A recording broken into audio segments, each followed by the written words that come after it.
106 West 145th Street. Call somebody. Tell them the action is on the air. The Reverend Dr. Al Sharpton is in the house and getting ready to come to you. We're so pleased that you are with us on this Saturday morning, because if it's Saturday and you hear the cry of no justice, no peace, you know this is where the action is. Our president and founder is the Reverend Dr. Al Sharpton. The chairman of our board is the Reverend Dr. W. Franklin Richardson, senior pastor of Grace Baptist Church in Mount Vernon, New York. I'm Attorney Michael Hardy. Will be with you throughout the broadcast this morning. We are so pleased to have with us today for our inspirational word segment, Pastor T.J. Maddock. He's from the Revival Culture Church in Ann Arbor, Michigan. Of course, if it's Saturday, our musical director, Minister Tyrone Richardson, is in the house.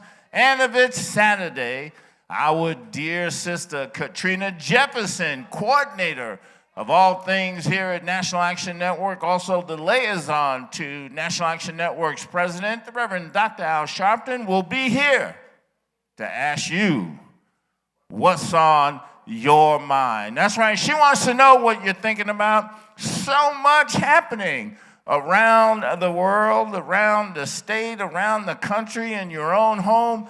There has to be something that's on your mind that you want to ask Katrina Jefferson and let her know what you're thinking about. She'll be here to ask you what's on your mind. So you want to call somebody. You want to tell them the action is on the air. The Reverend Dr. Al Sharpton is in the house and getting ready to come to you. Brothers and sisters, we always remind you that on Monday, June 12th, the NAN Youth Huddle will be here for their weekly program. And that, again, will be Monday on June 12th right here at the House of Justice, 106 West 145th Street. The NAN Youth Huddle will meet that Monday. Please spread the word and get into the action with our youngest and brightest dreamers of today and leaders of tomorrow. For more information on the Youth Huddle experience, you can call us at 877-626-4651 or email nanyouthhuddle@gmail.com. Today, Saturday, 5 p.m. Tomorrow, Sunday, 5 p.m. You want to make sure that you're tuning in to Politics Nation on MSNBC with Al Sharpton. That's today, 5 p.m. Tomorrow, Sunday, 5 p.m. You want to tune in to Politics Nation on MSNBC with Al Sharpton. But right now, brothers and sisters, Dr. Alvin Ponder is here in the house, Vice President of New York City Chapter, and he's going to come and give you some additional notes.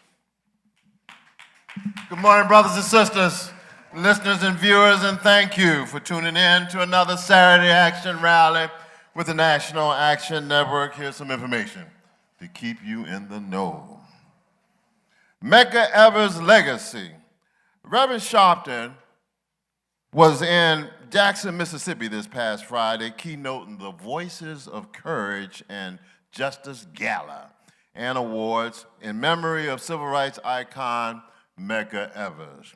It was the kickoff event for a week marking the 60th anniversary of his horrific assassination while honoring his life and legacy in the fight for justice and equality.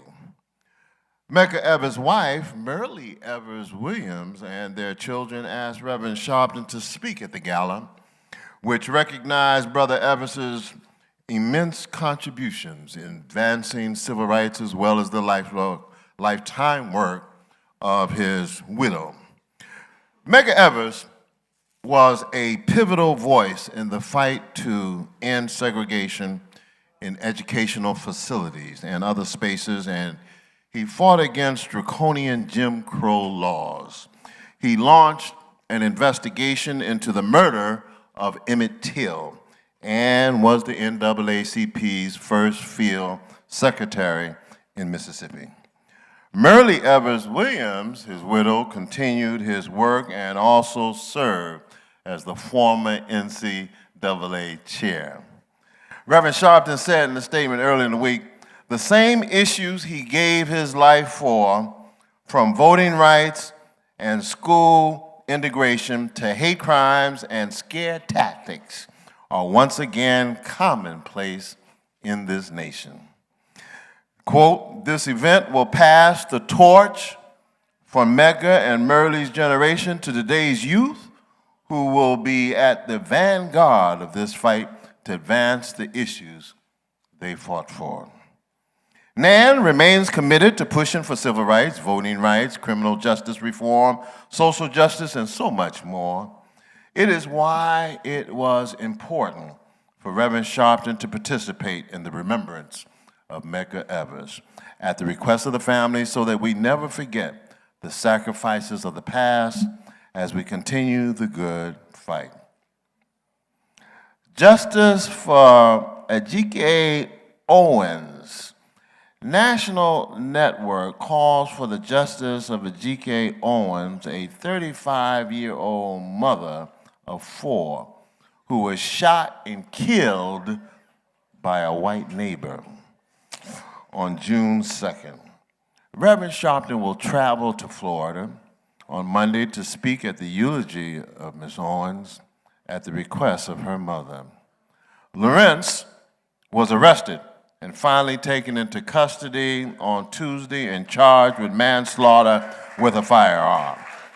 Both Reverend Sharpton and attorney Benjamin Crump, who is representing Owens' family, have issued a national call for justice as they demand immediate reforms. Supreme Court's surprise decision. Reverend Sharpton and the National Action Network praised the Supreme Court's ruling this week, which struck down Republican-drawn congressional districts in Alabama that disenfranchised black voters. It was a surprise decision that dismissed the state's efforts to dilute the black vote, and hopefully it signals to other states that they should not attempt similar schemes. Reverend Sharpton said Alabama's gerrymandering policies were quintessential modern-day Jim Crow tactics to suppress black voters in the state. He went on to say that this is a major step forward in the fight to protect voting rights. Nan has been at the forefront, as you know, in the fight for voting rights and voter protections, and will be a major theme of this year's March on Washington on August 26th. The Supreme Court ruling underscores why Congress has a moral imperative to pass the John Lewis Voting Rights Act without delay. The continuation march.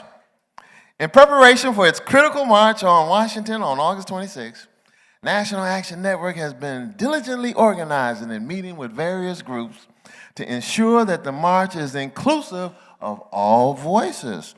This week, NAN dealt with representatives from the Women's Rights Organization as well as student leaders.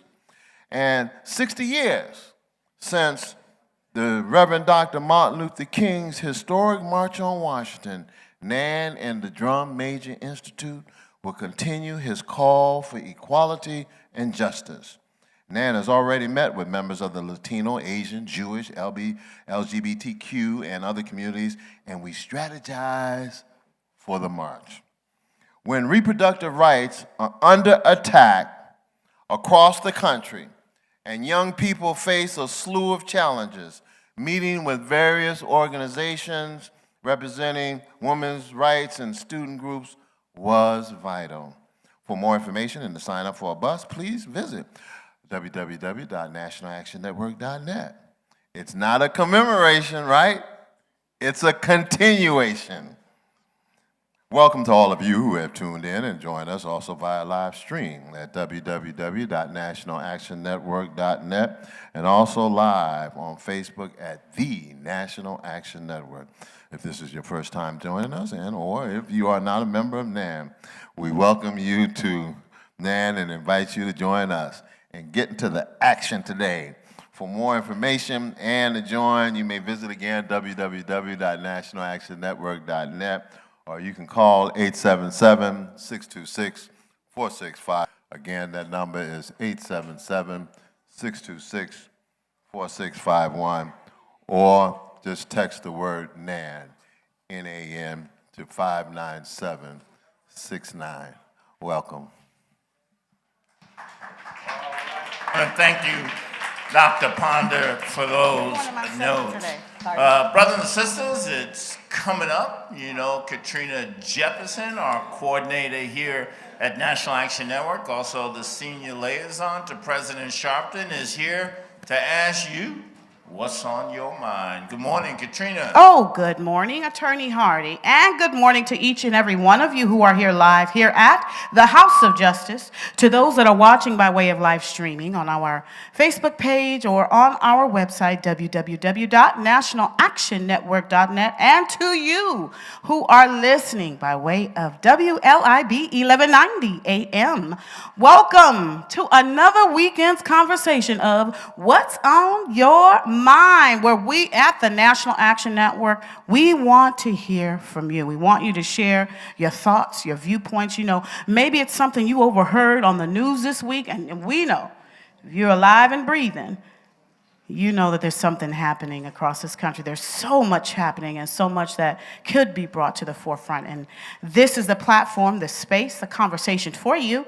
You can email us at whatsonyourmind@nationalactionnetwork.net. Again, that email address is whatsonyourmind@nationalactionnetwork.net, or you can call us at 877-626-4651. We're going to take it to the back of the line. Good morning. Give us your name, tell us where you're from, and briefly share with us what's on your mind today. Hi, good morning. I'm Winifred Ayuk from Brooklyn, New York. I'm from Cameroon. I'm a lifetime member of NAN. Next week, Tuesday, is International Albinism Awareness Day, which I've been campaigning here from time to time.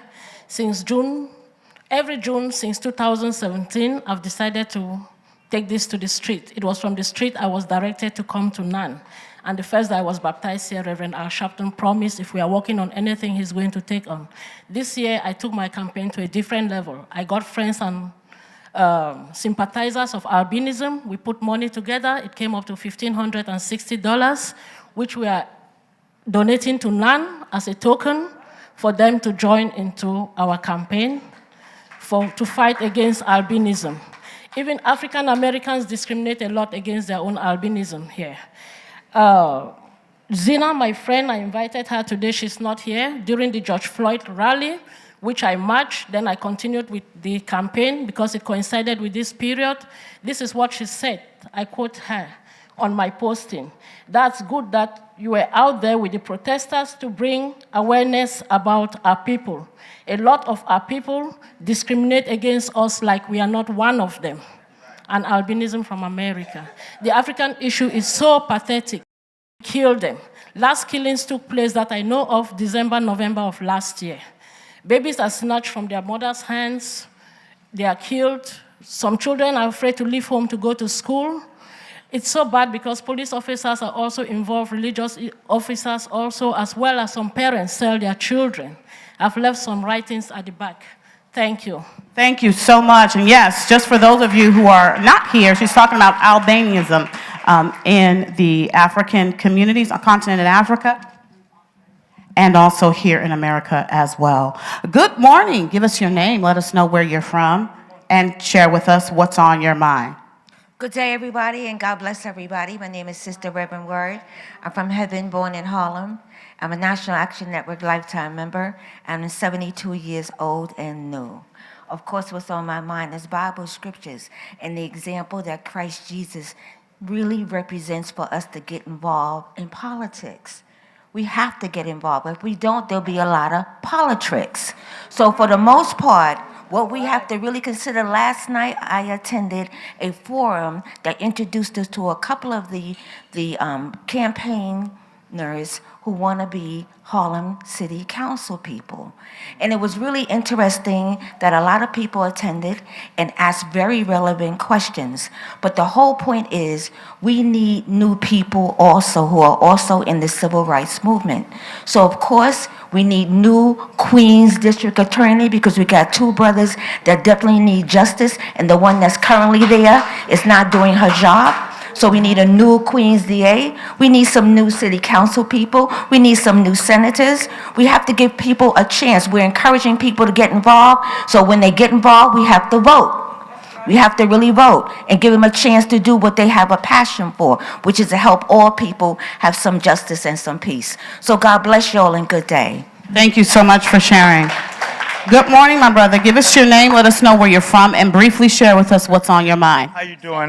Good morning. My name is Dewin Rennie Foster, and I was on the radio last week with Mr. Al Sharpton, and I did one of my flowetries for him across WBLS, and this right here is one of my books.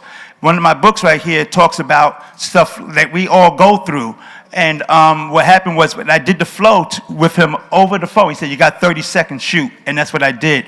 And he loved it. And but a lot of places I go to, open mics I go to, but the stuff that I'm saying is very sharp. But the thing is, it's really dynamic for people like us. So I wanted to have the opportunity to sign my book and give it to Mr. Al Sharpton because he heard me say my flow and he loved it. I use no profanity. I've been doing this ever since the 80s. And I do believe if I was saying the N-word or B-word and straight up cursing, I'd probably been already rich. The stuff that I say is a dynamic form that I use of flowetry, that everything is directly in sync with rhyming. It's directly all the way. If you would like to, thank you. Okay, How can people contact you? You can contact me through, thank you. You can contact me through on social media. I'm on Facebook, Twitter. My handle is Dewin Foster, or either Poetry with a Flow. You find this, you'll find me. All right, poetry with a flow. With a flow. With a flow. Thank you. Not flow, flow. That's how he said it. All right, and for those of you who are live, I'm sure he'll be here after the program. You can see him at the entrance and get more information about poetry with a flow. All right, good morning, dear mother, seasoned saint of us all.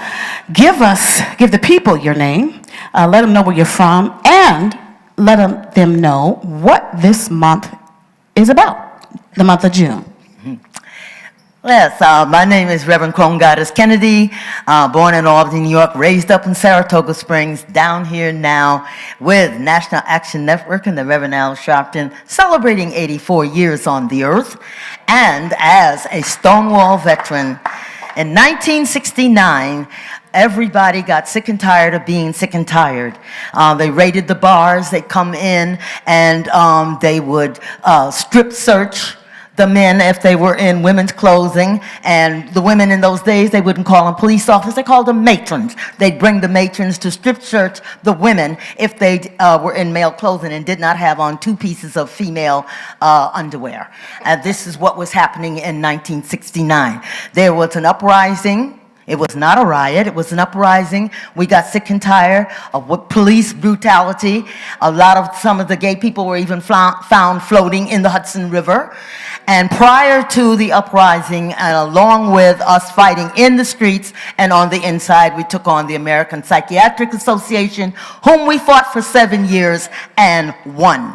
And the things that were going on that nobody never wanted to talk about was, if you were known to be gay, and it was out, you could be put in Bellevue down here, in Utica upstate. Women were given hysterectomies, no question that, and men were castrated if they were known to be gay. So we fought back off all of that, and here we are, 54 years later, celebrating LGBT gay pride around the world. Absolutely, in the month of June. That was from Reverend Crone Goddess Magora Kennedy. Did I get it right? Yes, you got it right. All right. On Monday, I was honored at New York City Council. They gave me a proclamation for being a gay rights pioneer. Thank you so much for sharing. And yes, happy Pride to all of you who do observe and acknowledge or allies. And certainly we want to make sure that you plug into what we're doing here at National Action Network. We are a tremendously inclusive organization, and we have quite a few groups that will be partnering with us in August, of course, marching for rights of all people in D.C. That are part of the LGBTQIA community. And so we invite you all to join us in the streets in D.C. as well, and certainly throughout the month of June to celebrate and honor all that you are and all of your contributions to this country. And without further ado, that concludes this weekend's conversation of What's on Your Mind. Keep in mind, everything you heard here were simply the thoughts and the viewpoints of the contributors and do not reflect those of the National Action Network directly. And you can interact with us 24 hours a day. Yes, I said 24 or 24 if you speak Spanish. Hours a day by emailing us at whatsonyourmind@nationalactionnetwork.net. Again, that email address is whatsonyourmind@nationalactionnetwork.net, or you may call us at 877-626-4651, or you can join us here live at the House of Justice. Back to you, none other than the great Attorney Hardy. All right. Thank you, Katrina Jefferson, for What's on Your Mind. Right now, brothers and sisters, she's our soloist from the Change Choir, Tisha Hunter, all under the direction of our musical director, Minister Tyrone Richardson. Good morning, everybody. Come on, clap your hands with us this morning. Hallelujah.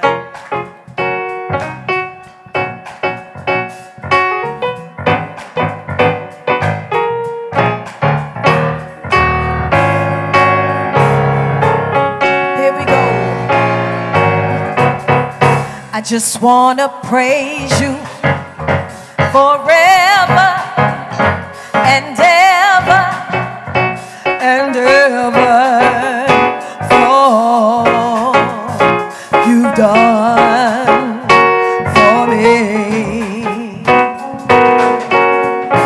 Blessings and glory and honor, they all belong to you.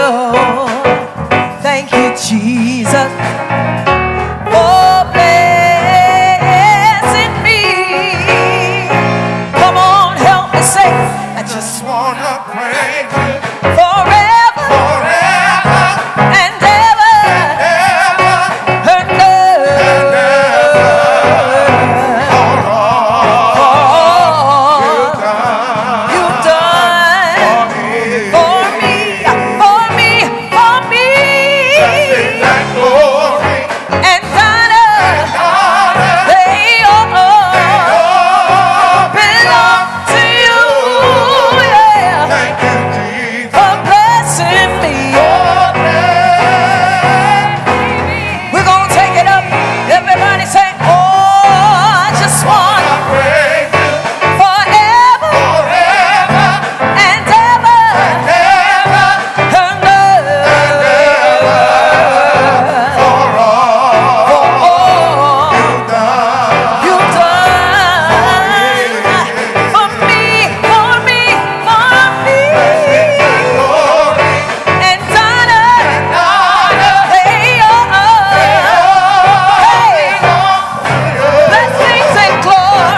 our Nan choir soloist, Tisha Hunter, under the direction of Minister Tyrone Richardson, our musical director.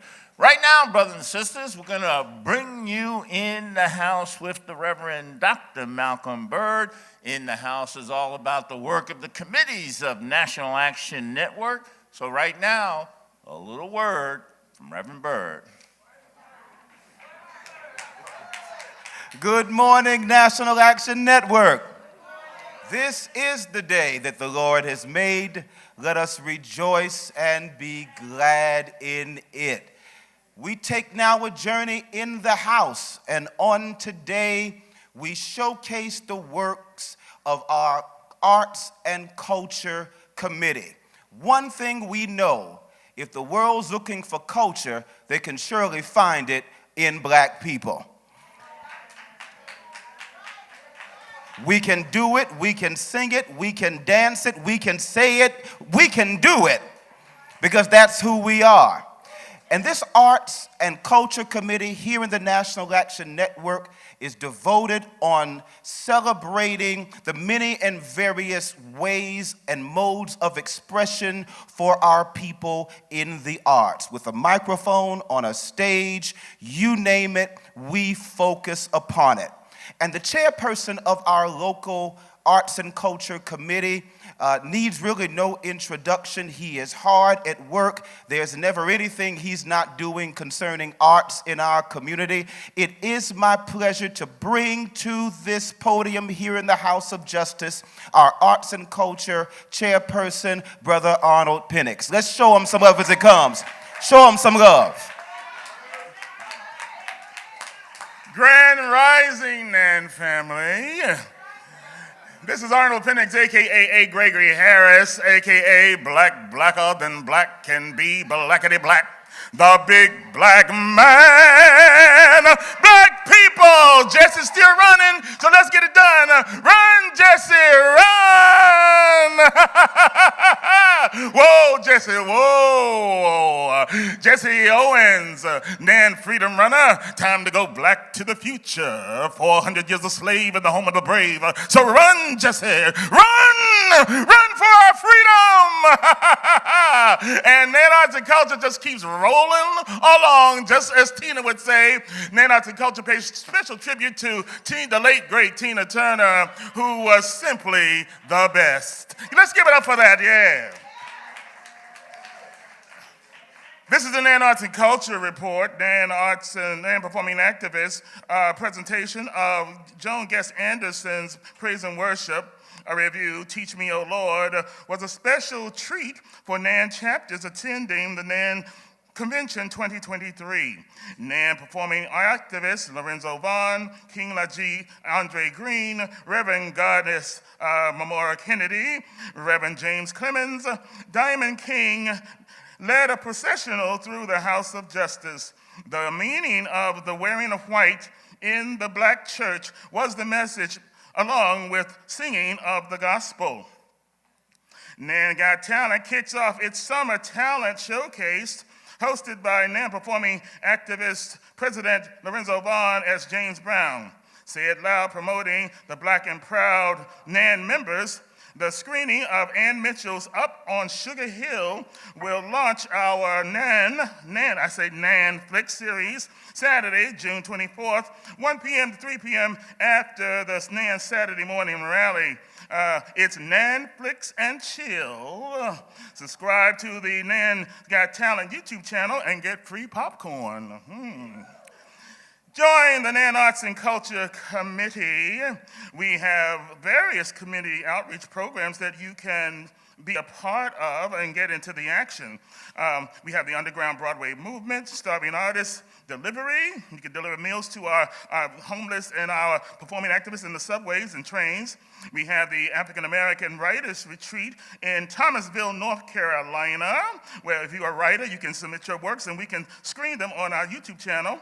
We have the TRAP administration voter registration for the formerly incarcerated, headed by Danny Johnson of TRAP Talk. And we have the Young People's Congress Ethiopian Bible Study Summer Camp in Sheffield, Alabama. The Spread the Love campaign, Sarah Bives Entertainment, will focus on the LGBTQ arts community. We meet on Saturdays each Saturday after the NAN rally from 12 noon to 2 p.m. For more information, visit our website. That's blacktothefuture.com. That's BLK, the number 2, thefuture.com. And that's the NAN Arts and Culture Report. And we are in the house. Back to you, Attorney Hardy. Thank you.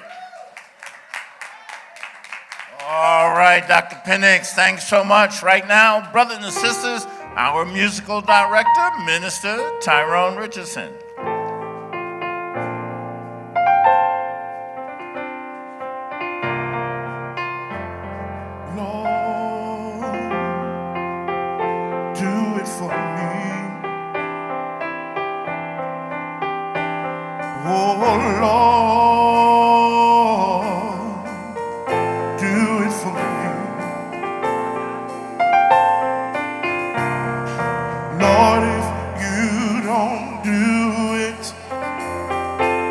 Just can't be done. So Lord, do it for me.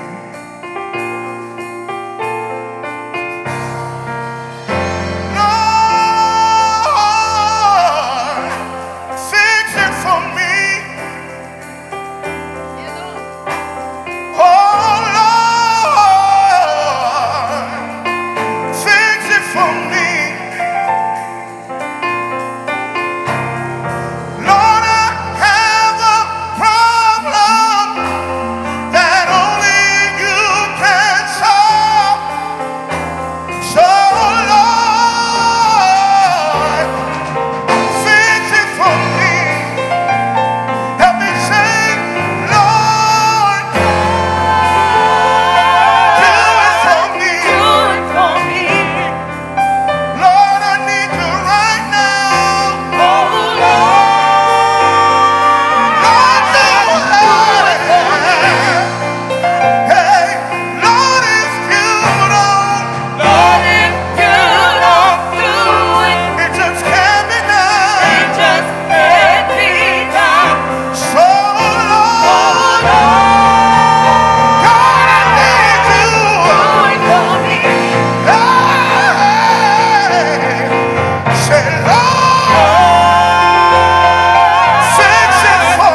our musical director, Minister Tyrone Richardson. Brothers and sisters, it is our honor and privilege this morning to have with us, coming all the way from the great state of Michigan, the great city of Ann Arbor. It's our inspirational word pastor today, Pastor T.J.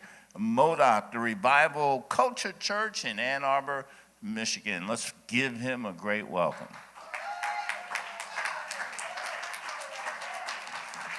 Amen. Can we clap our hands in the room this morning? I say good morning to you all, and this is certainly the day that the Lord has made, and we shall rejoice and be glad in it. I want to first give honor to the president of National Action Network, Reverend L. Sharpton. Can you clap your hands for him on this morning? Amen. And we want to clap our hands as well for Dr. W. Franklin Richardson, the chairman of the board. Clap your hands for them. We honor them on this morning. Can we quickly read the book of Luke as we read this quick word and receive this inspirational word? The book of Luke, chapter 22, verses 31 and 32. Luke chapter 22, verses 31 and verse 32. And it says, "And the Lord said, Simon, Simon, behold, Satan hath desired to have you, that he may sift you as wheat. But I have prayed for thee, that thy faith fail not. And when thou art converted, strengthen thy brother." I'm going to read it again, and it says, "And the Lord said, Simon, Simon, behold, Satan hath desired to have you, that he may sift you as wheat. But I have prayed for thee, that thy faith fail not. And when thou art converted, strengthen thy brother." And if I were to attach a topic to this scripture, I would tie it as, look at your neighbor and say, "Neighbor, you're going to survive." So a story begins in 1992 Summer Olympic Games in Barcelona, Spain. There was a man by Derek Redmond. He was a sprinter for the Great Britain, seeking to overcome the injuries that had plagued him. He had had 5 surgeries, according to some resources, including one on his Achilles tendon, with less than 4 months before the game. And this semifinals, Redmond charged out of the blocks and looked strong on the first straightaway. But shortly before the race's halfway mark, he suddenly grimaced in pain and grabbed the back of his right thigh. His hamstring had begun to tear. He crumbled to the track in pain, and he began to fall in dismay as the rest of the pack sprinted on. Along the track, Redmond stood and began hopping on his left foot, careful to remain in his lane, determined to finish the race. The crowd stood and cheered as Redmond limped slowly toward the finish line. Then a figure emerged from alongside the track. It was Redmond's dad, Jim. He was dressed, it should be noted, his perfect dad wear in the early 90s was white crew socks and sneakers and roomy shorts and a Nike hat embezzled that said, "Just do it." Somebody say, "Just do it." Waving off officials who tried to get him off the track, Jim Redmond ran up to his son, putting him around his arm and grabbing him from around the waist. And Derek turned and wept on his father's shoulder. Together, father and son walked the final meters of a race that had become decided final. And I want to pose to many of you this morning, has life ever presented you with a pulled hamstring? What have you been facing that seems to have been keeping you from giving God your best? All of us have to face trying times, but the good news is that we have a Savior watching us from the crowd and willing to take us the rest of the way and to get us to the finish line. Can somebody shout hallelujah?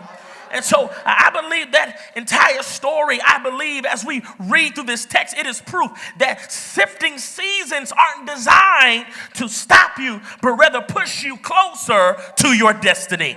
God in his infinite wisdom has the ability to allow the distractions of Satan to develop us. And so there are three key points I want to deal with really quickly, and I'm going to get out your way. Number one, as we talk about sifting and as we talk about surviving, the first thing we got to understand that the sifting that many of us are enduring was endorsed by God. The text says, and the Lord said, Simon, Simon, behold, Satan has desired to have you that he may sift you as wheat.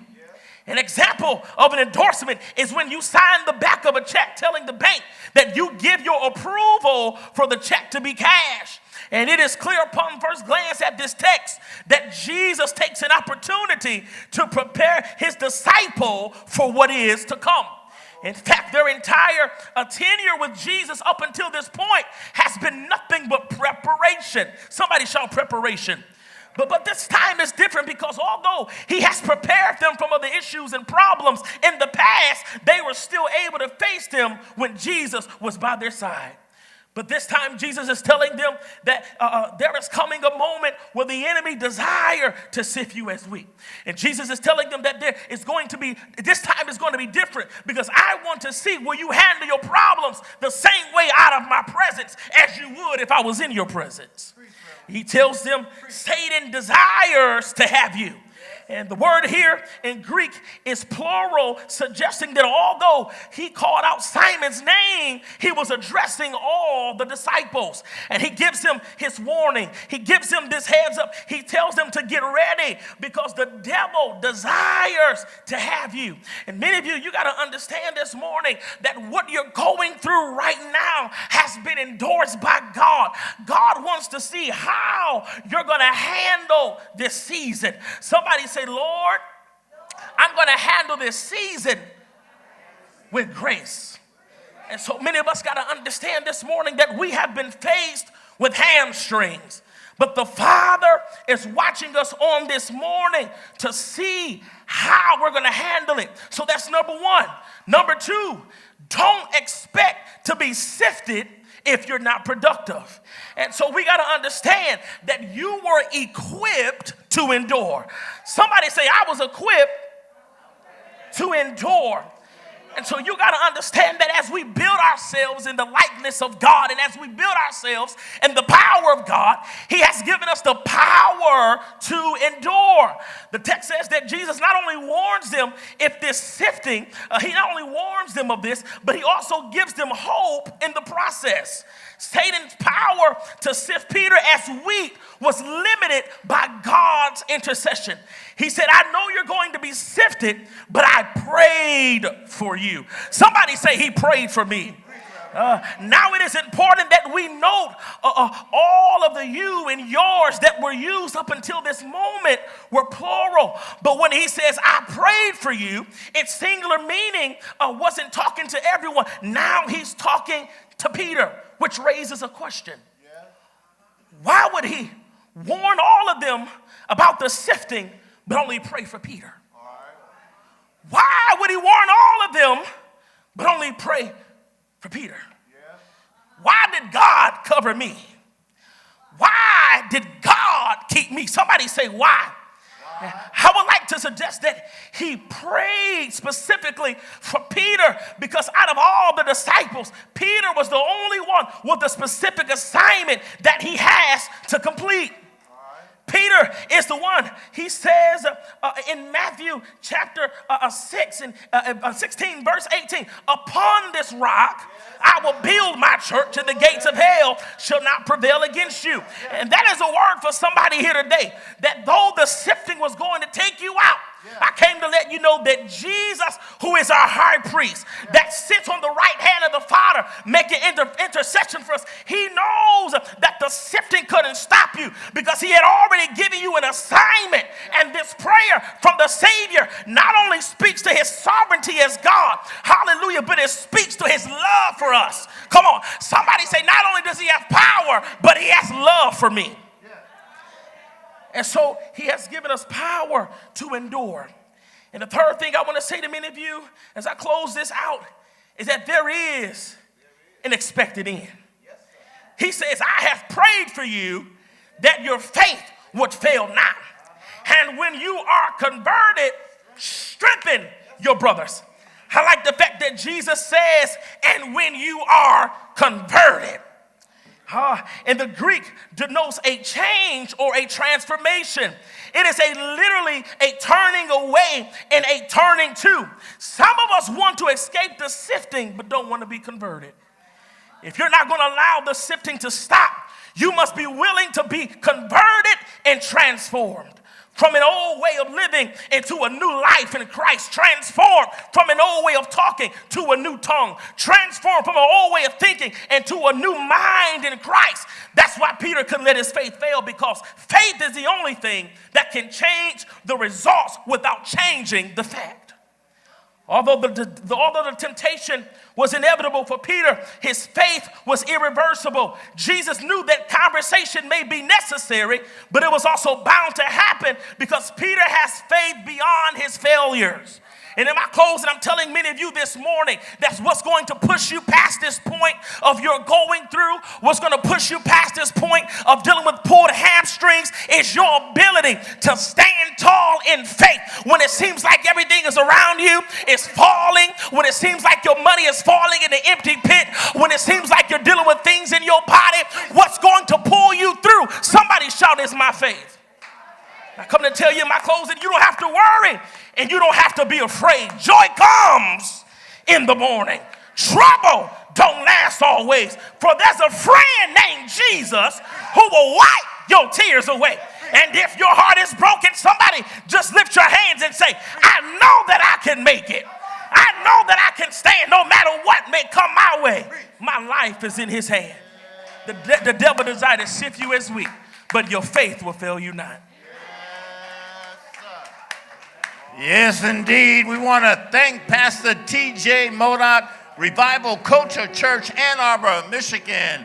Once again, brothers and sisters, the Change Choir under the direction of our musical director, Minister Tyrone Richardson.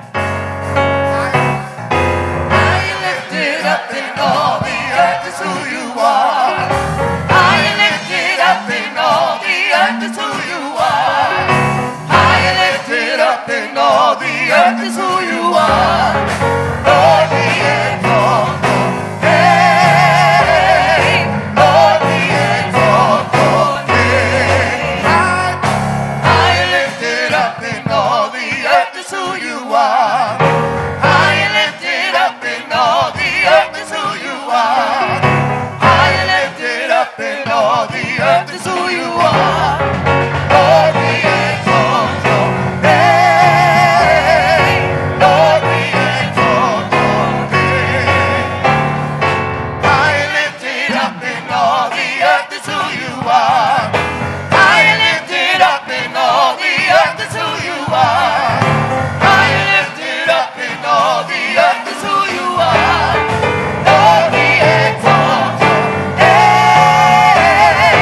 Lord, we exalt your name. High and lifted up in all the earth is who you are. High and lifted up in all the earth is who you are. High and lifted up in all the earth is who you are. Lord, we exalt your name. Lord, we exalt your name. Oh Lord, we praise you. Oh Lord, we praise you. Oh Lord, we praise you. Oh Lord, high and lifted up. Oh Lord, we praise you. Oh Lord, we praise you. Oh Lord, we praise you. Oh Lord, high and lifted up. Oh Lord, we praise you. Oh Lord, we praise you. Oh Lord, we praise you. Oh Lord, high and lifted up. Oh Lord, we praise you. Oh Lord, we praise you. Oh Lord, we praise you. Oh Lord, high and lifted up. Oh Lord, we praise you. Oh Lord, we praise you. Oh Lord, we praise you. Oh Lord, high and lifted up. Oh Lord, we praise you. Oh Lord, we praise you. Oh Lord, we praise you. Oh Lord, high and lifted up. Oh Lord, we praise you. Oh Lord, we praise you. Oh Lord, we praise you. Oh Lord, high and lifted up.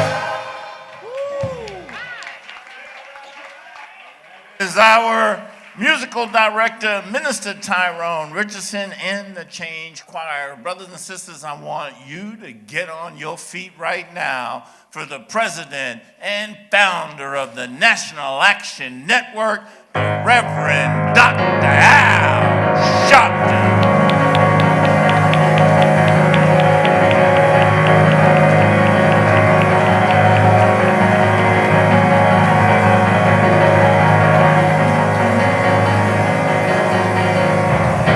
No justice. No justice. No justice. No justice. What do we want? What do we want? What do we want? When do we want it? When do we want it? When do we want it? When do we want it? Fist bump the person next to you. Tell them you love them.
Many years ago, as the black community began standing up in the South around segregation, around Jim Crow laws, one of the most strident segregationists in the country was the governor of Mississippi.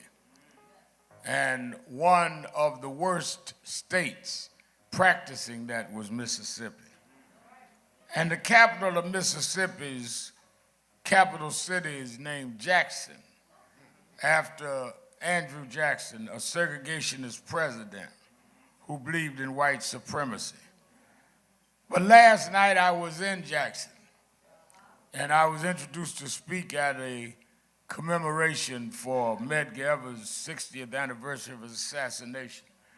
And I was introduced by a young mayor, a mayor of Jackson, Mississippi, named Chokwe Lumumba.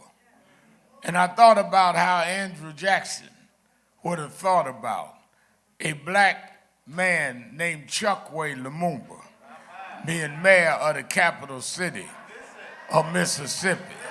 If you keep on moving, if you keep on marching, your change will come. Your change will come. Your change is gonna come. Just hang on in there. Your change will come. Your change is gonna come. Oh, change will come. Oh, change will come. I'm scheduled to be in Florida for the funeral services on Monday of this young lady, and I'll talk about it more in my message, but the young lady shot through the door for standing up for her kids. But I thought about flying back last night that if I was not busy Tuesday, I'd have stayed in Florida and go a little further south Florida. Because there was a guy that became president that used to call me names. Used to tweet about I was just a con man. Well, on Tuesday in Miami, Florida, they're going to be arraigning him for espionage. I chose not to fight back at Donald Trump. I just kept marching because I know that somewhere I read, how long shall the wicked prosper? The answer was not long. Fret not thyself because of evildoers, neither be thou envious against the workers of iniquity, because they will soon, didn't give you a date, but soon be cut down. Just tell Trump soon got him. Your change will come.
National Action Network Change Choir, give them a big hand. Give them a big hand. Certainly we're happy to be with you another Saturday morning. Saturday Action Network for our Saturday morning rally, action rally, for you that are here in the House of Justice and for you that are listening live on 1190 WLIB AM in New York, and for you that are watching live on our various platforms. Let us, as we give our report every Saturday on where the action is, let's give a hand to our presider, Attorney Michael Hardy. And give a hand to Pastor T.J. Murdoch from Ann Arbor, Michigan. Didn't we enjoy him? Give him another hand.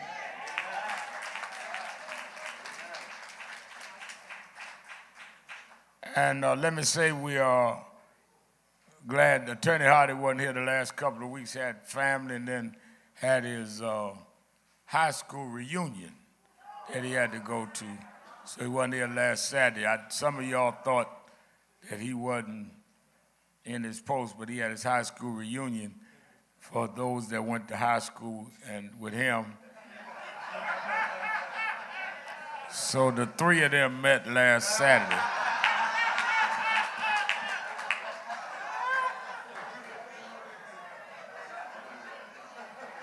No, they had a table for three at the luncheonette of Massachusetts where he went to high school. At least the other, two showed up. Couldn't eat much, but you know how it gets when you get a little older. But they showed up. Now we're glad to have Attorney Hardy back with us.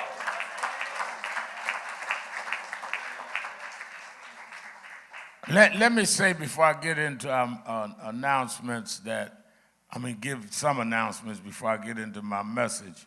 That on this evening on my Politics Nation with Al Sharpton, MSNBC, among my guests will be the mother of A.J. Owens, this young lady killed by this woman in Ocala, Florida.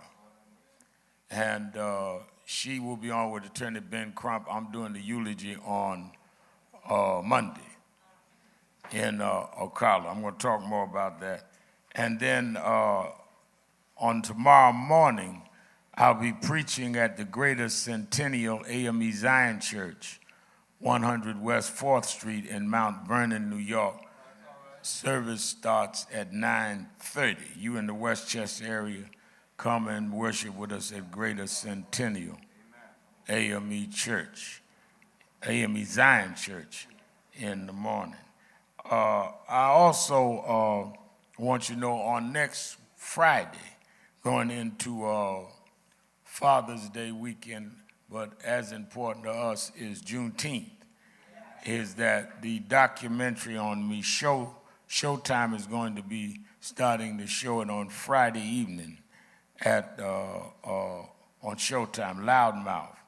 In fact, I was riding downtown the other day to the other office, and they got Loudmouth on the electric marquee at Times Square.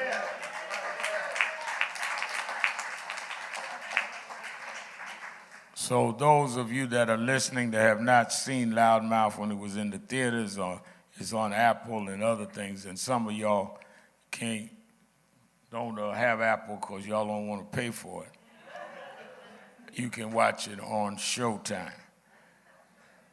One of the things that is extreme, and tomorrow night, let me also say that Hakeem Jeffries, who is the minority leader of the House of Representatives, who all of you know is a member of National Action Network, been here for the last 15 years. He'll be on Politics Nation breaking down the whole debt limit ceiling.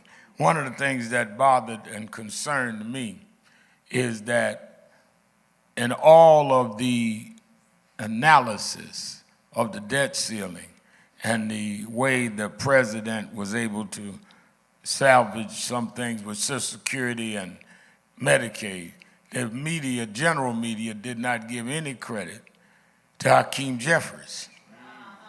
The one McCarthy had to negotiate with was Hakeem and the president. McCarthy, the Speaker of the House, is Speaker because he represents the majority of the House. He meets with the minority of the House. They just took Hakeem out the equation. One of the reasons I do what I do is that we try to make sure folk understand that we can't continue to be marginalized even in things that you don't think is important. Give a hand to our minority leader, Congressman Hakeem Jeffries.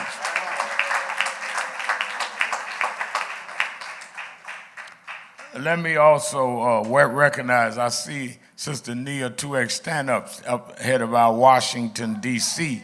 chapters in the House.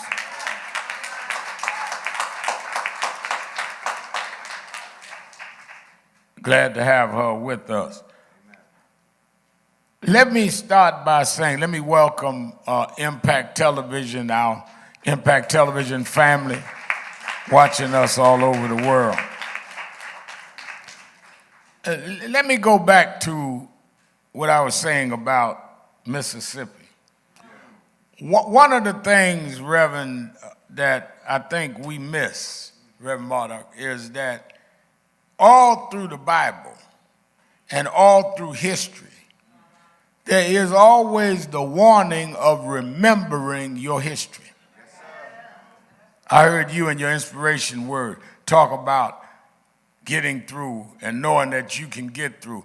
One of the ways that you can always remind yourself what you can get through is by remembering what you got through.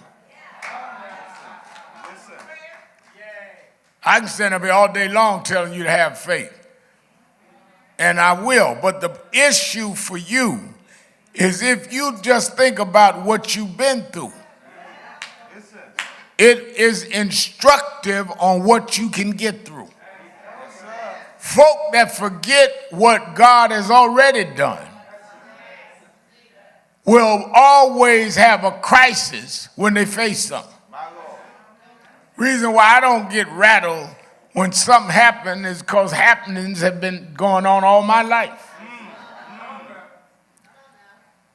Going yesterday to Jackson, Mississippi, 60 years after the assassination of Medgar Evers, as we prepare for the 60th observation of the March on Washington that we're having Martin Luther King III and Andre Waters King and Drum Major Institute in conjunction with National Action Network, we're not having it as a commemoration march, but as a continuation march. Because the struggle continues. A lot of y'all thought that it was over. There will never be an end to evil trying to overtake good. That's why I tell a lot of young activists that if you just doing this, talking about I'm gonna do this for a minute, and think everything gonna be over because you did 3 rallies, then you'll never be effective.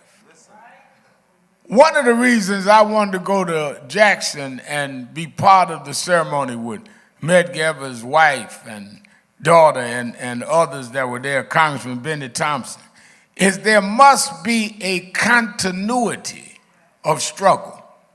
One of the tricks that the media does is they always look for the new thing, which is great.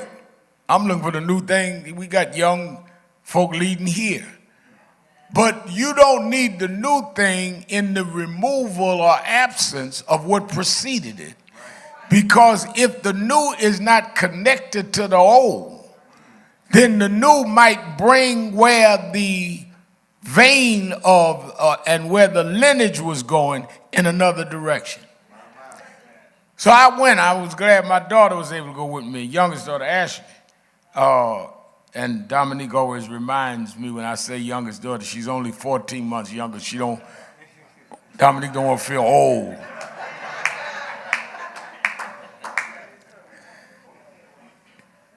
We literally went to the house that Medgar Evers was living in when he got out the car that night with his 3 children inside and wife, and a man blew his brains out because he was registering blacks to vote in Jackson, Mississippi.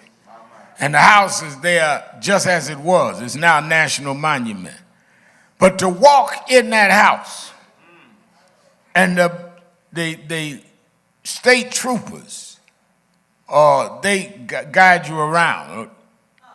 And to show you the bedroom of the kids and the bedroom of Medgar and Marilee Evers, and to look at the driveway where he got out the car.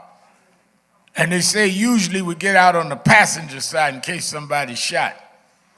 But this night he got out on the on the driver's side because he had some things in the back seat he wanted to get.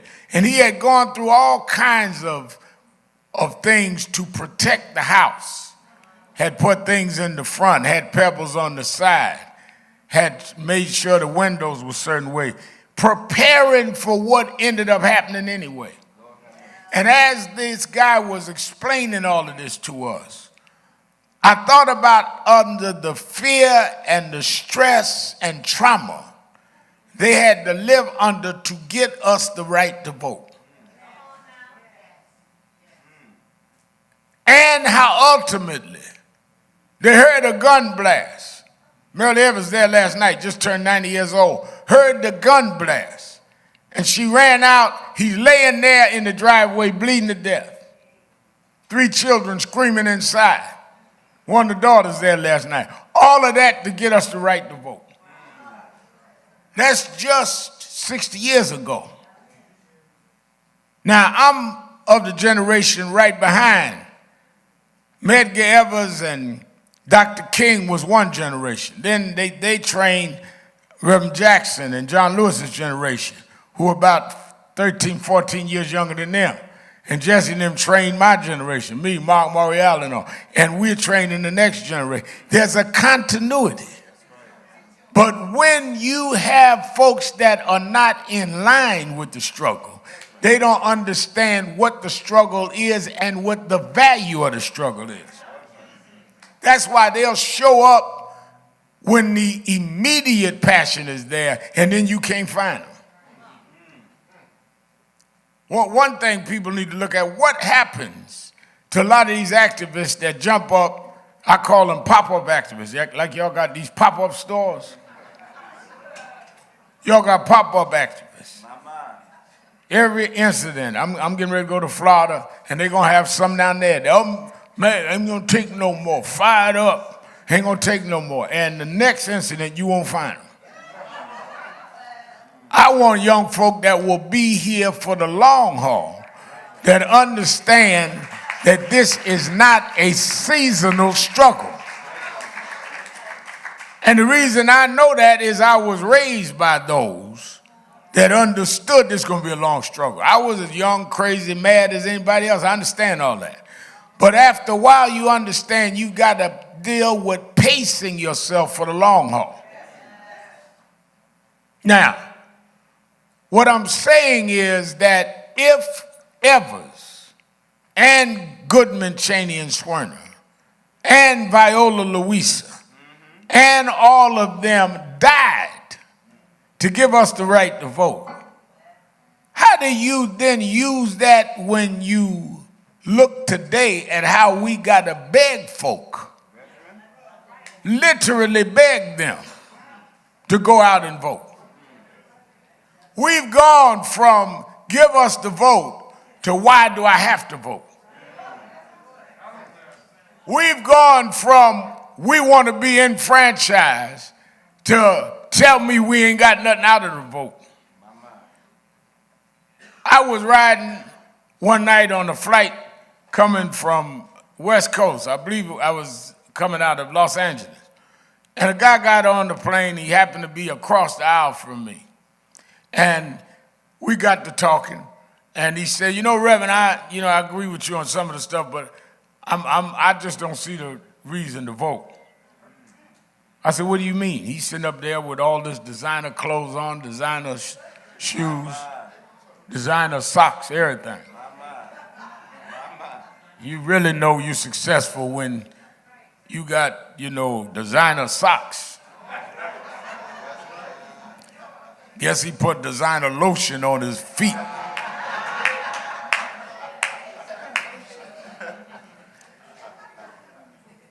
And I said, what you mean? He said, well, I don't see what we get out of that. I said, well, first of all, we sitting up here in first class. Because y'all know I don't ride the back of nothing in honor of Rosa Parks. I don't ride coach. Do you realize if you don't see nothing we should get, you ought to get in the back of the plane and carry everybody's luggage when we land? You don't realize how in a short span of time, how far we've come. Now, are we where we need to go? Nowhere near it. But if we forget what we have done and how we did it, we will not be able to do the rest of the journey because we will start using things that have not been tried and tested to get us where we are. And then your movements become hijacked by people that will use you for their end and not yours. That's why 8 years ago, when a policeman in Staten Island here in New York put Eric Garner in a chokehold, and we fought for justice, couldn't get in Staten Island the DA to indict him, but we never stopped and got a state law now, New York state law called the Eric Garner anti-choking law. It is against the law. It is against the law for a policeman to use a chokehold. Because this woman, Eric Garner's mother, was here every Saturday. The grandson here, he done grew up here. He taller than me. I used to be able to just slap him around. Now I say, good morning, sir. How you doing? But the idea was to change the law. What Medgar Evers and Dr. King and them did was change the law. Not change the hearts, change the law. The heart will catch up with the law. People talk about, well, if we just preach. I'm talking to preachers now watching me on Impact TV. You just preach and change people's heart. No. You change the law. I don't care how much they hate me, as long as they cannot deny me equal education. As long as they can't deny me equal protection under the law. I work on converting their heart after we get on the same plane, the same level playing field with the law. That's why we out there rallying for Nolan. Stand up, Nolan and Reverend. Y'all stand. We want an even playing field.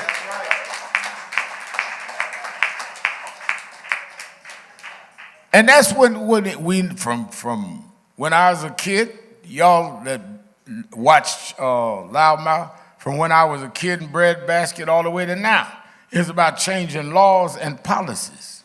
So when people call me, Reverend Al, we'd like you to come and give us some national attention and speak for our thing. Well, what is the policy and law we after? No, what so-and-so happened. No, I got that. But you use incidents for a bigger purpose that the incident reflects. Otherwise, you are dealing episodal rather than a movement. That's why young people meet here on Monday night. We're teaching them how you make social change, not just noise. Every incident we need to make as loud and amplified as hard as we can. But that must be geared toward changing law. George Floyd happened. We did marches. We put 200,000 people in Washington in the middle of a pandemic. President Biden endorsed George Floyd Justice and Policing Act. Couldn't get the votes in the Senate, so we went in and said, but you can do an executive order that can hold us until we can get the law. People talk, well, I didn't know that. Well, that's because we must show each other what has to happen. Walking through Medgar Evers' house brought me back to, we do not understand the sacrifices that was made. It is not just no automatic thing that the mayor of the top most populated 4 cities in this country are black. Mayor of LA, Mayor of New York, Mayor of Houston, Texas, Mayor of Chicago, all black. Medgar Evers couldn't have dreamed of that. There's no accident 57 members of Congress are black. Don't act like what Medgar Evers and Dr. King did was for nothing. They changed the whole landscape of the country. The question is, what we gonna do with it? And I told them last night at the gala that you must understand that you are a result of a struggle. And we didn't struggle for you to get there an ego trip. We struggled so if we put you there, you would continue to struggle at a higher level. Problem is that too many of us operate on the prerogatives of a movement that we will not continue. And then those of us that do, we look odd. Why are they doing that? When if you were clear, they'd be understanding that we are all part of a continuing struggle. Bible, let me go back to my starting point. The Bible even teaches that. There was continuity between the prophets. Every prophet, Reverend Bird, talked about they were lined up with the prophets before them in the name of the God of Abraham, Isaac, and Jacob. It didn't take nothing away from them. All of us got our egos. No, I want my own credit. If you get in the lineage and perform in your generation. That's all you can do. You ain't gonna live forever. One of the reasons why what we do with our young people here is so important is I came out of the youth department under Bill Jones and Jesse.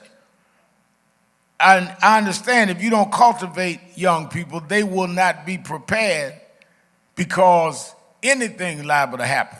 But if you're grounded in something, we woke up one day 3 years ago, it's a pandemic that we ain't never heard of. We all run around dealing with a virus we never heard of. We get out of that 2.5 years, you got up the other morning and couldn't see to the corner in New York City. Smelling fire. Y'all that are atheists thought the apocalypse had finally really came.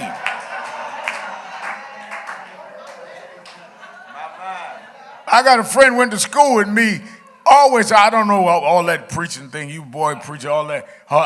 He called me Jesus. What's going on? I said, I thought you don't believe in Jesus. Look out the window.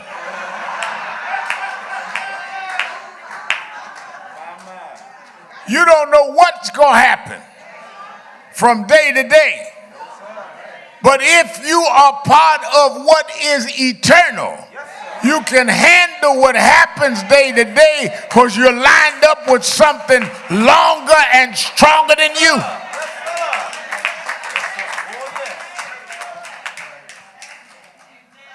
And if you line up like that, rather than line up for the instant gratification, you'll get God to take care of the gratifying you if you line up. In that spirit is why 6 weeks ago, a lady told her son in Kansas City to go get his 2 younger brothers. Gave him the address. And the address was supposed to be it was so-and-so place rather than so-and-so street. So he went to the wrong house, knocked on the door, guy inside shot and injured him, almost killed him. 6 weeks later, in a playground, in an apartment complex, 3 kids playing. White ladies called them a bunch of names. Called them out their name in a racial way. Went down into the where they were, screaming and hollering at them, broke the screen on one of their social media platforms, and stormed back in her house. The older boy, who's a youngster, kid, went and told the mother. The mother, who'd been arguing with her before about calling her kid's name, went and knocked on her door to get this straight. The woman behind a locked door shot through the door. Didn't call 911 and say, I'm under threat. Didn't say none of that. Shot through the door and killed that woman. I'm doing the eulogy at her funeral 2 days from now. We are in a climate where people feel like they can do what they want and there will be no punishment. No accident that in Florida, where George Zimmerman killed Trayvon Martin, and we fought that case and the Stand Your Ground law, which is still there, out of that state, you have a governor named Ron DeSantis, who is trying to take black history and woman history and LGBTQ out of the schools, because if they don't teach you about where this came from, you will not know what you're dealing with. We don't need to have history in the schools. It divides us. No, we need to have the history of how we were divided.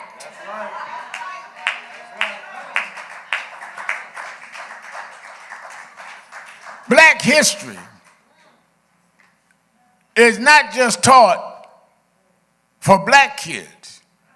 It's taught so white kids would understand that we are in an unequal position because the laws put us there. You take black history off the table, and then you sit up in sociology class, and they tell you, well, you know, blacks are only 10% of the wealth of whites. They are usually doubly unemployed. They are usually do get the lowest grades in school. They usually are the number one in the health infirmities, from heart attacks to diabetes, all the way across the board. Well, if you look at all that data without a history of knowing that we just less than 100 years out of Jim Crow, less than 150 years out of slavery, we were in chattel slavery for 246 years. We ain't been out of that but 160 years. We've been enslaved longer than we've been free. That's right. If you know the history, then you will know why the data says that. If you don't know the history, you can only conclude that we're just ignorant and incapable. And something wrong with us. Ain't nothing wrong with us. Something was wrong with the system. That's right.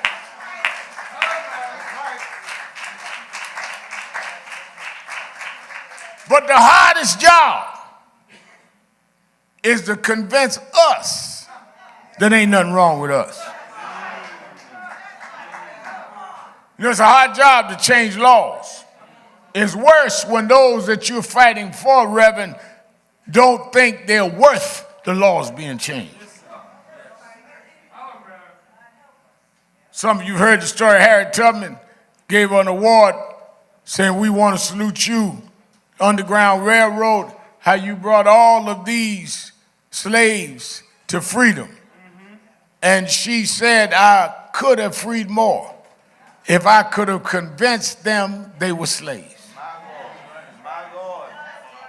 Biggest challenge I had in my journey is convincing folks that they deserved to be marched for, that they deserved to be stood up for. That's why we say no justice, no peace.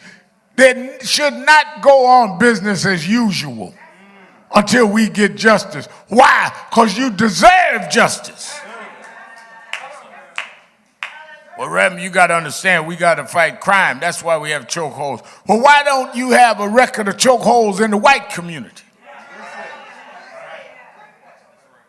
Same police department that operates on Staten Island operates in Harlem. So why you choke folk on one precinct but respect folk in another? Because you look at us differently and we accept it differently. We have to continue a battle of external and internal. I referred to it last night, and I'm going back here today. When we look at the children of Israel in the Bible, the reason that they ended up wandering in the wilderness for 40 years is because Moses led them across the Red Sea, got them out of Egypt. But Reverend, he didn't get the Egypt out of them. What I mean by that, they had been taught and accepted and internalized that they were born to be slaves. Carter Woodson talked about there wasn't a back door, we go make one. When they convince you that it's all right for somebody to shoot through a door because you're looking out for your children. When they convince you that ain't no use in you going to college because you ain't going to be nothing no way. When they convince you to accept a wrongful conviction because you ain't nothing but a hood and a thug anyway. I don't care if you fight to your dying breath. You must affirm that I'm not going to be defined by you. I am going to define myself.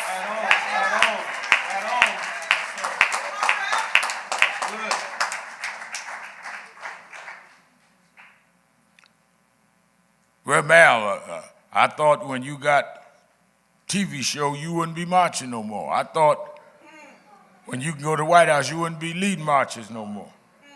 I didn't march to get on TV. I didn't march to get a show. I didn't march to get access to the White House. And what I say on TV and what I say in the White House is what I'm saying at the marches. I marched to affirm who I am. I wasn't looking for a career. I was answering a calling.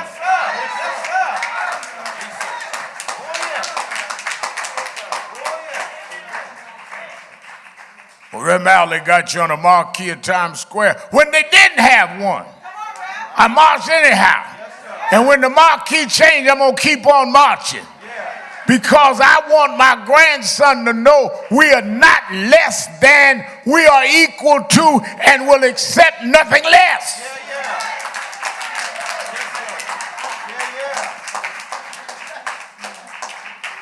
And they can't use the culture to infirm and instill and affirm inferiority. I tell young students all the time when I'm doing colleges that my concern is that we do not develop the language of inferiority. Just the language, Reverend.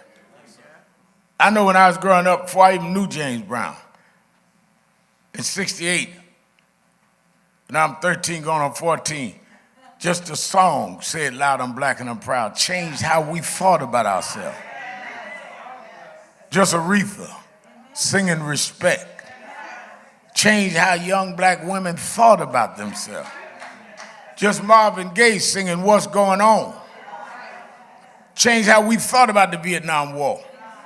And we've gone from the culture affirming us to now every record calling us niggas, hoes, and bees. You can't hum that without sooner or later seeing yourself as that. I told, when I came out against using the N-word, and all of us used it and had to correct ourselves, and one of my friends, big rapper, said, Rev Mal, I ain't with you with that. Got on one of the TV shows and debated me. He never debated me about voting rights. Never debated me about police brutality. But he wanted to debate me about the right to call himself a nigger.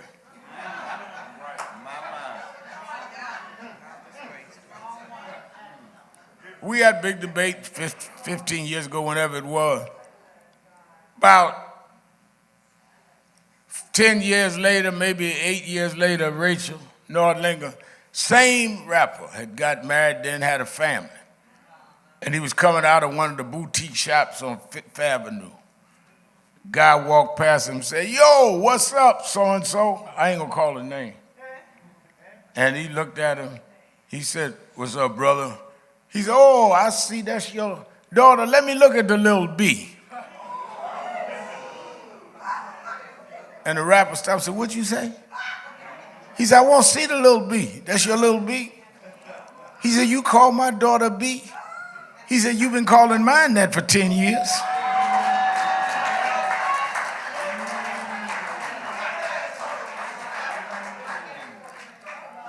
It didn't occur to him until it was his daughter. It didn't get personal till it was personal. And I'm telling you, what happened to her son, what happened to this girl in Florida, will happen to you if we don't change the law. It's personal.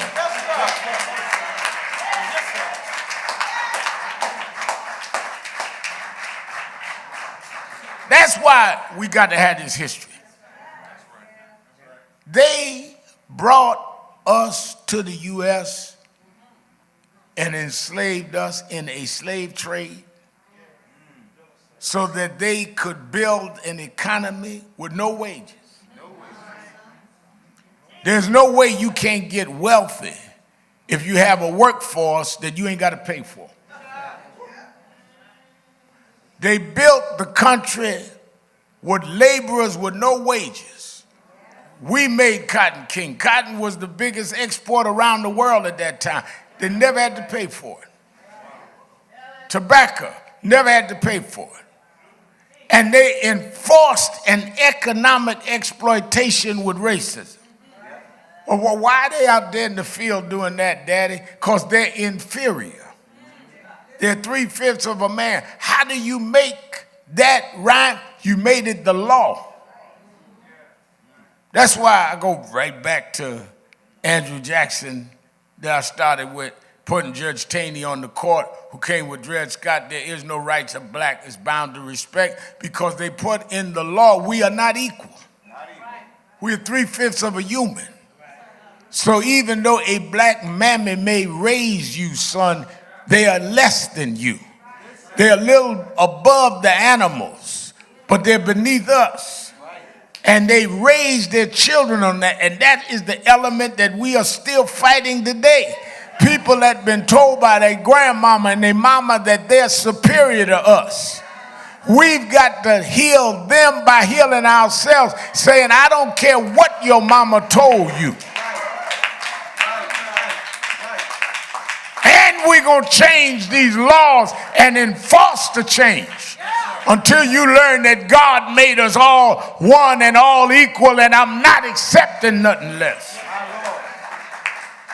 And people pay the price, like Medgar, to affirm that. And you and I don't have the right to come behind them and drop that ball. Ain't you got enough? You had a black president. No, we ain't got enough. We didn't fight to have one black face in a high place. We came where it wouldn't even be out of the ordinary, that we'd be wherever you want. That's why the end of the Civil War was about how they were going to deal with the economy. Let me tell you something. There were a lot of northern Union states that didn't believe we was equal, but they wanted to control the economy. And the way to break them southern plantations' grip on the economy was to take slavery away from them. Now, there was some white abolitionists, but some of them wasn't no William Lloyd Garrison. Some of them, it was an economic thing. Lincoln reluctantly let blacks join the Union Army because they started losing the war. But when they came out, Lincoln said, we got to have an amendment. I want y'all to watch this now, and I'll let you go. We got to have an amendment in the Constitution. And they went and fought for the 13th Amendment to back up the Emancipation Proclamation. Because the Emancipation Proclamation was nothing but a presidential executive order. Same thing like we had Biden sign on George Floyd. It's all the Emancipation Proclamation was, which meant it to run out when Lincoln ran out. But the 13th Amendment said we free the slaves other than those that are under penal or criminal behavior. You free other than the criminal part. And if you look at the fact that we are still fighting today the criminalization of blacks, they're out to make you continue to be slaves, was to make you a criminal. So those that say, well, you know, I deal with broader issues, let Sharpton and them deal with criminal justice, that's a side issue.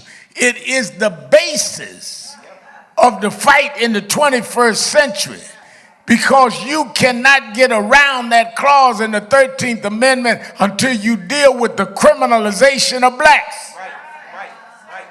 That's why they stop and frisk us and don't stop and frisk others, because we criminals. That's why we go to court charged with the same crime and get double the time. We criminals.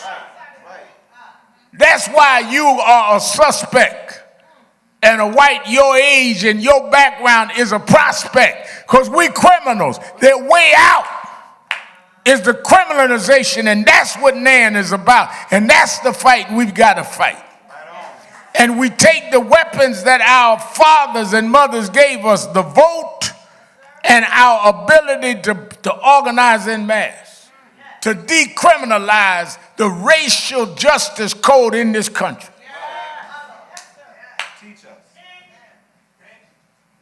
That's why this fight's brought. I go to these colleges talk about, well, Reverend Al, you've mastered fighting around police brutality and criminal justice, and that's good, but what about the broader issues? That is a broad issue.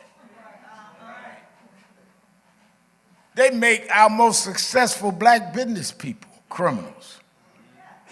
Many of them donate, because we don't take federal, state, or city money here. We survive off of what we do it when we have our conventions and all, and private donations. You don't believe it'll be here in about 10 minutes. I'm going to take some private from y'all.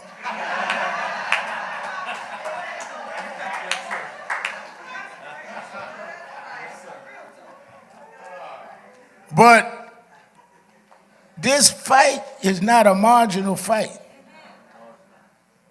If you stand your ground, they are coming with laws again to reinstitute our sense of inferiority by law. And that is why, in my opinion, that some of the guys running for president, even in the Republican primaries against Trump, are more dangerous than Trump.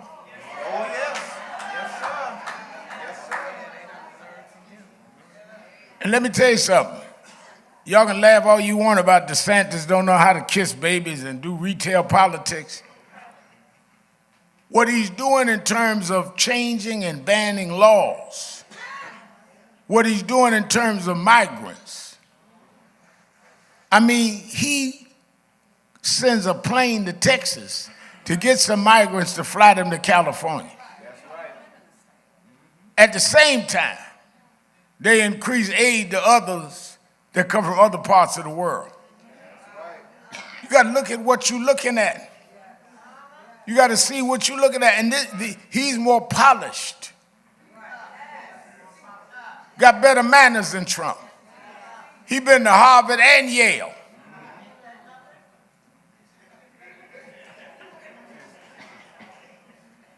They're trying to change the laws. And they're trying to change the perception of who we are in terms of the perception to the world. And what I'm trying to fight is to change the laws, to maintain the laws we have, change the laws that we need, and to change our self-perception. You can't change the nation's perception without first changing your own perception of who you are.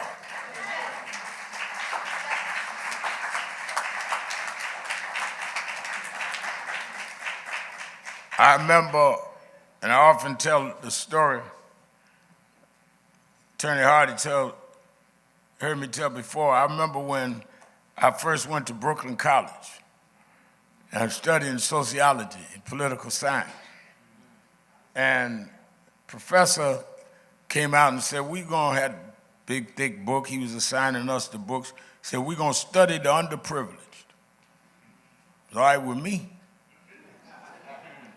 He said, we're going to study those on welfare, living in substandard housing, went to bad schools, get by food stamps, come out of single-parent home.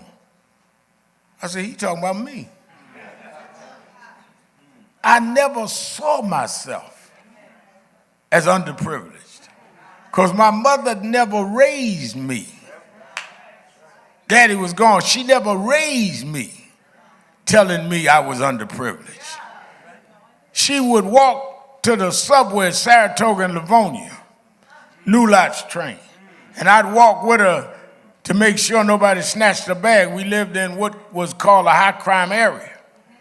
And all the way every morning I'd walk her to that subway. She would tell me, boy, don't let nobody tell you what you can't be. You can be whatever you want to be. And I'm looking for you to do big things. She put that in me. I got sick of hearing it, but it was deep in me. Then she brought me to Reverend Jones and Jesse Jackson. Jesse made me repeat, I am somebody. When you grow up with a different perception of who you are, can't nobody tell you to step back when you know you belong in the step up crowd. That's why the Bible said you will be transformed by the renewal of your mind. We're on a mission to renew the mind of black folks. You got to renew who you are. You are not ex-slaves. You're ex-kings and queens that was brought down into slavery. You're ex-mathematicians. You're ex-archaeologists that was brought down. You don't know who I am, but I know who I am.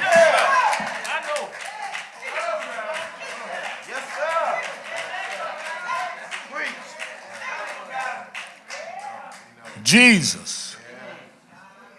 For you church folks. Jesus. In the midst of a storm. Start walking on the water. Peter looked out and said, wait a minute, it's the master coming. He said, Lord, show me how to walk on the water. Beckon for me to come. If you be the Christ, let me do what you did. And Jesus told him, come on. And the Bible said he walked on the water. Peter did. Until he looked down. The reason you can't keep your stride is you keep looking down. The reason why you can't do miraculous stuff is you keep looking down. Reason why you can't continue to fight from Medgar and Martin to right now, you keep looking down.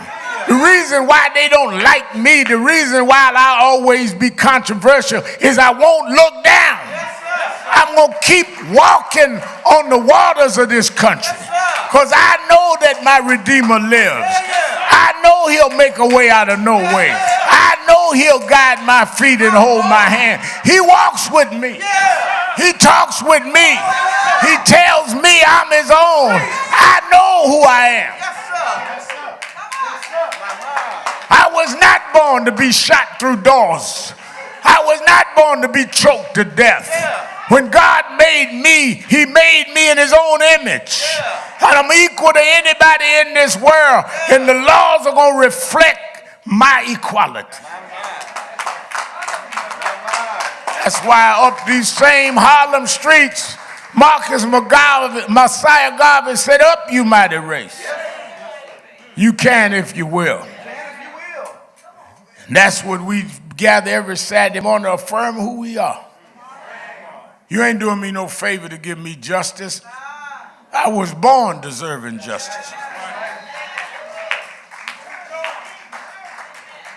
You ain't doing me no favor to give me what others have. I was born deserving that. I'm just catching up to what I was supposed to have already had. And I won't stop. I can't stop. I refuse to stop. There's nothing in me that says back up.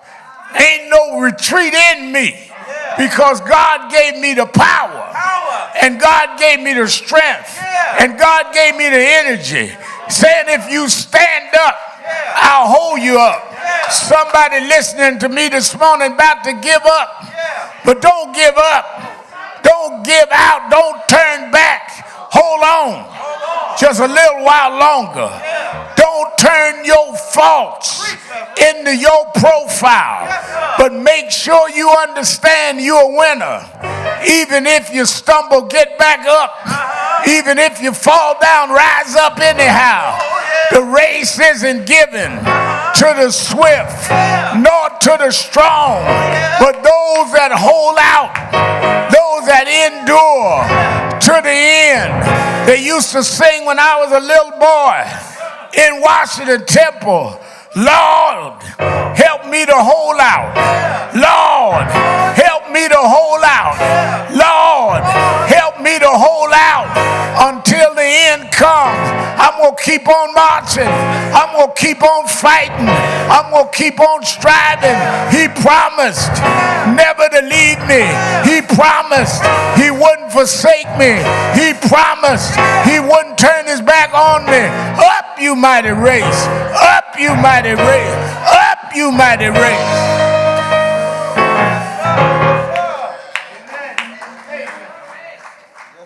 I have decided to follow Jesus. No turning back. No turning back. I have decided. Decided means you renewed your mind. Decided means that I don't care what comes or goes. I made a decision to follow Jesus. No turning back. No turning back. I have decided to follow Jesus.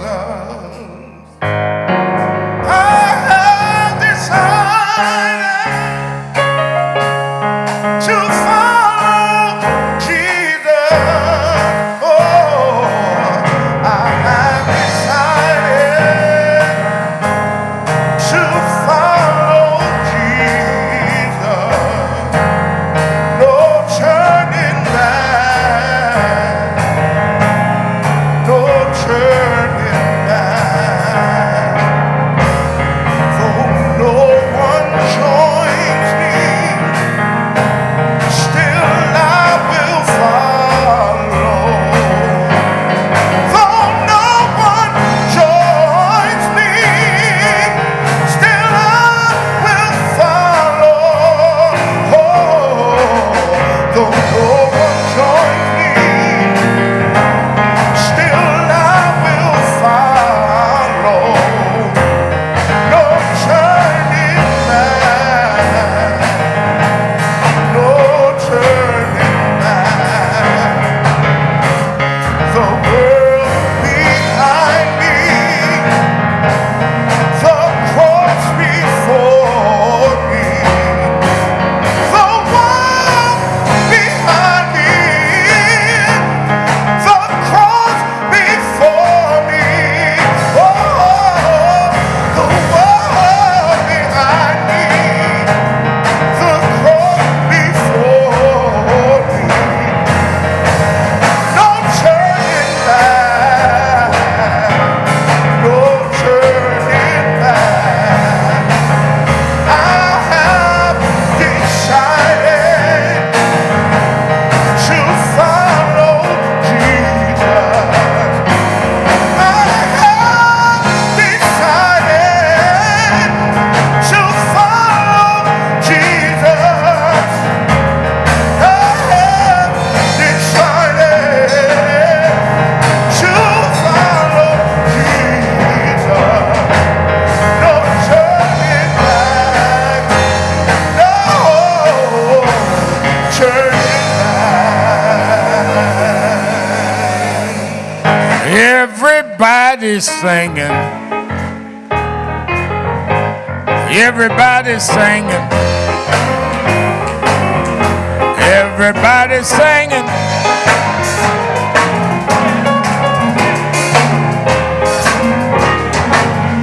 Everybody's singing. Sing it like you mean it. Sing it like you mean it.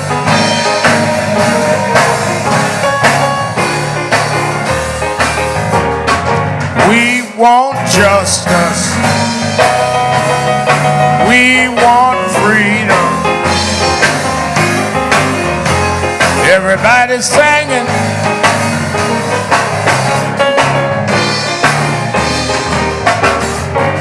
I'm open the doors of the movement. There may be someone here today that is in the auditorium that never joined National Action Network. If you're here and never signed up for membership, I want you to come down to me now. Sign up right now. Come up right now, right now. Come to me right now. You that are listening on radio, if you want to join, you can call in 1-877-626-4651, 1-877-626-4651, and you can join on the telephone or go online to www.nationalactionnetwork.net. Come on, everybody's singing. Everybody's singing.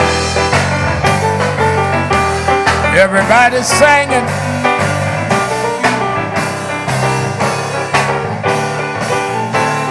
Sing it like you mean it. Sing it like you mean it. Sing it like you mean it.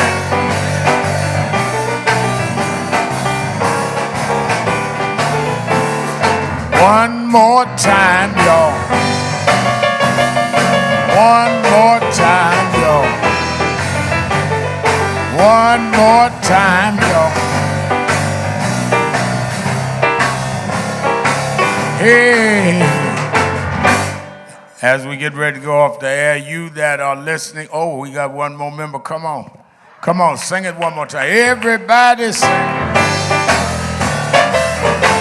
Everybody sing. Everybody singing.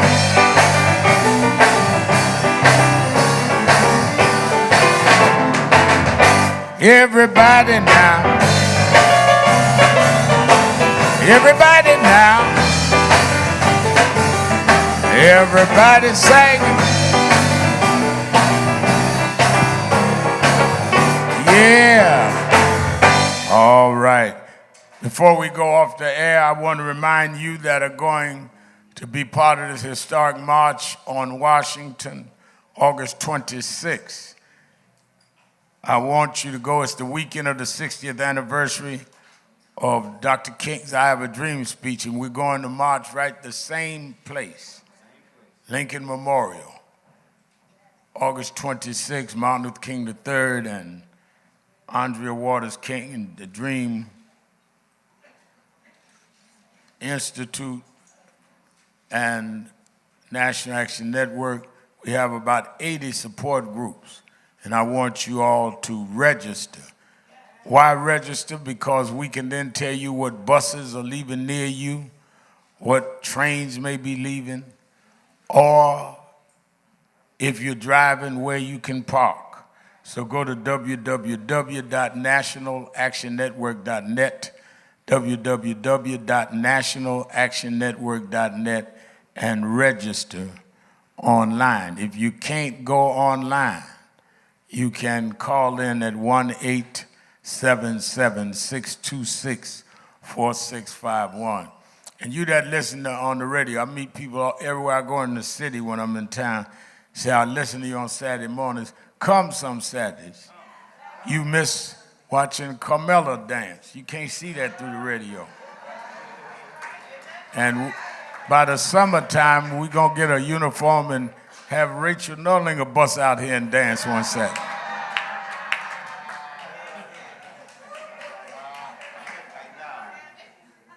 She already got her Purple Rain outfit on today. Prince would be proud of you, Rachel. All right, let's get ready to move on. All right. I see Kitty got her prom dress on and she ain't even got to school yet.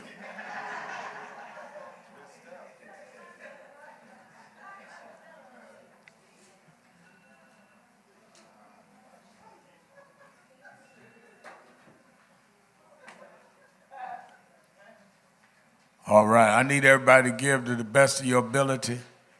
We say 9 to 11, I'm going to let you go. Somebody took my clock over here, so.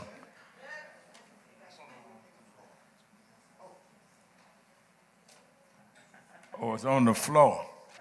So I guess y'all want the roaches to see what time it is.